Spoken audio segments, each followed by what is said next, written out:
Another day, another workout series naman tayo mga repa. Yan. Just ulit tayo. Halos namamagana lang itong mga kalanggan ko. Sobrang sakit.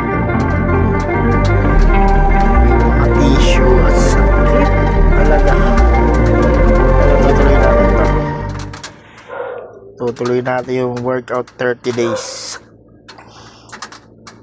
Sana wag umulan bukas para makatakbo tayo ng maganda. Sabado at Linggo baka running naman. Hinihingal na si Dudong. Andong, hilang-hingal ka na dong? Oo, sige. Hinihingal na si Dudong, nangangawit na yung mga braso. Ilang oras pa lang. Bagay mga 1 week pa. Mawawala na yan. Tutuloy-tuloy na yung ano niyan. Mawawala na yung pain ng mga muscle niyan. Sa may braso namamagana. Kahit masakit, tinutuloy mo pa. Sige. Para kang nag-umpisa ulit. Kaya kayo, mag-workout na rin kayo. Mahirap magkasakit. Sige kayo. Mahal ospital, pa-hospital. Kung malas-malasin, baka kabaong pa mabili. Aray ko. Kabaong, pangkape, kut-kutin. Tapos, 1 linggo, nakaburol ka. Kakalimutan ka na ng pamilya mo magdating na 1 taon. Wala na. Kwento na lang. Hindi man lang tumagal ng kahit 50 years old o 70. Mamatay ka na agad. Aray ka, sakit. Kaya yan, workout muna ako. Takot mamatay. Yung mga bata